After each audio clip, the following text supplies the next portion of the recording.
Hola, bienvenidos nuevamente a Punto de Encuentro. Hoy vamos a hacer un balance sobre la gestión de Eduardo Montealegre como fiscal general de la Nación.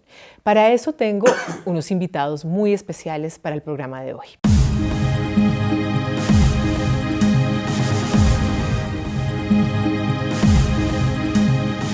Vamos a empezar por hablar sobre la gestión de un fiscal que ha sido controvertido. Porque ha sido una persona que ha sido muy activa en los medios de comunicación, ha habido unos problemas que ha tenido con respecto a contrataciones públicas, pero también ha sido una persona que públicamente ha asumido posiciones políticas. En fin, para eso quiero empezar con usted, doctor exfiscal y además exministro de Justicia, doctor Gómez Méndez. ¿Cuál es su balance de la gestión de un fiscal, de las características de Eduardo Montealegre, que creo que ha roto como con todos los esquemas de lo que ha sido la gestión de un fiscal en la historia de Colombia? Marcela, mire, lo curioso es que estemos hablando sobre temas que no tienen que ver con la fiscalía propiamente dicho. Eso quiere decir que tenemos un fiscal que se dedicó a lo que no le toca.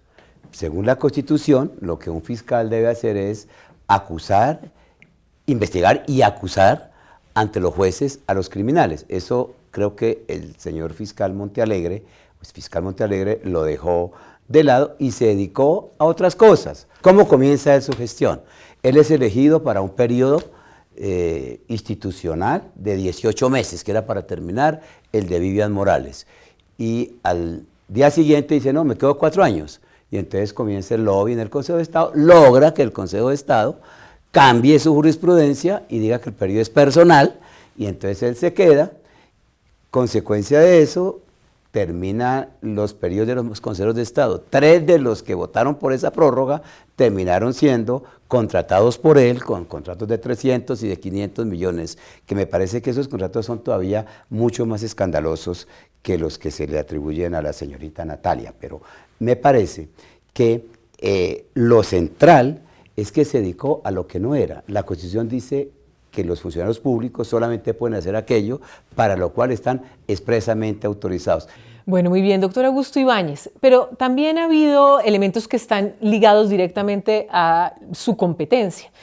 Casos como el de Sigifredo López. Cuéntenos cuál es su visión de esa gestión, que es propia de su cargo, pero también su relación con otras corporaciones públicas.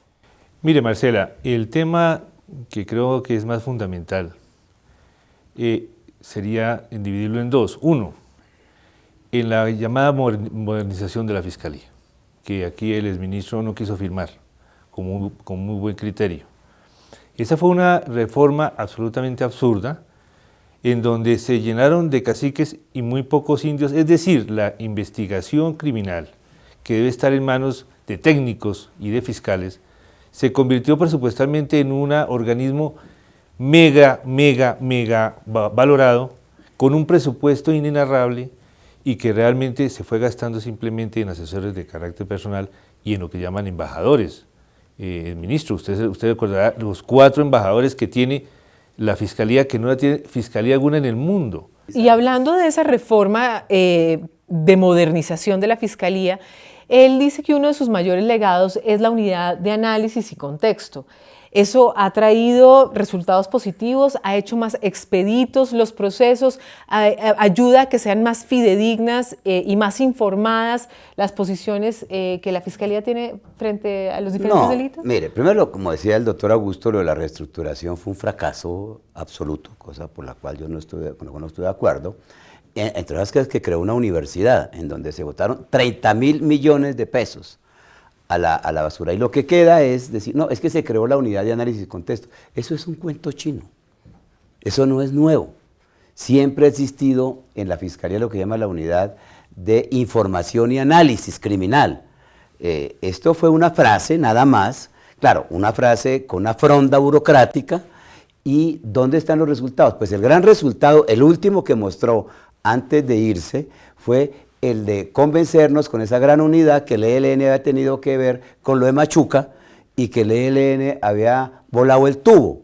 Yo prácticamente desde que me conozco he oído hablar de que el ELN ha volado el tubo. Entonces, si ese es el gran resultado, ¿dónde están las investigaciones? Yo sí hubiera querido que esa unidad que llaman de contexto, de análisis contexto, hubiera servido para aclarar, por ejemplo, el caso Saludcop. Bueno, en aras de la transparencia, el gobierno nacional quiere incluir una serie de elementos en los procesos de selección de la terna para fiscal, y en ese sentido se va a tomar su tiempo. ¿Qué opina usted sobre esos mecanismos de transparencia para selección y el hecho de que el vicefiscal Perdomo esté en esa interinidad? El punto está en lo siguiente.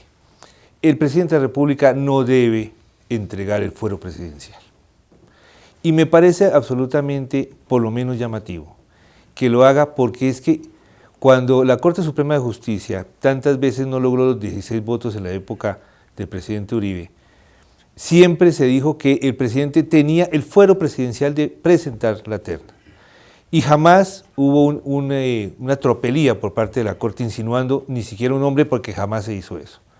El presidente de la República tiene la obligación de presentar la terna, y vea usted que de pronto ese decreto puede ser inconstitucional, porque la función propia que no puede delegar el presidente es el establecimiento y la presentación de la terna a la Corte Suprema de Justicia. Correcto. Bueno, finalmente, ¿qué características debería tener un próximo fiscal, ya que usted ha estado en esa posición, sabe y tiene, digamos, la visión retrospectiva y con una visión de Estado? Pues mire, primero yo creo que la respuesta es simple. Alguien que no sea como el que se fue. Es decir, una persona seria, una persona que se dedique a cumplir la Constitución y la ley, que haga su oficio, que no se inmiscuya en lo que no le toca, que no se crea protagonista político, que no intimide, como lo han dicho ya varios editorialistas, que genere respeto y no miedo. ¿Y usted, doctor Ibáñez? 2 palabras serían suficientes, porque no solamente son los requisitos dados por la Constitución, sino 2 elementos esenciales: imparcialidad y perfectamente autonomía. Bueno, ya ven ustedes, son muchos los retos que tenemos hacia el futuro en la labor y en la persona que debe asumir el cargo de fiscal general de la Nación, sobre todo para un momento donde se tienen que llevar a cabo reformas importantes al sistema de justicia y también en un escenario de post-conflicto. Entonces, muchas gracias y hasta la próxima aquí en Punto de Encuentro.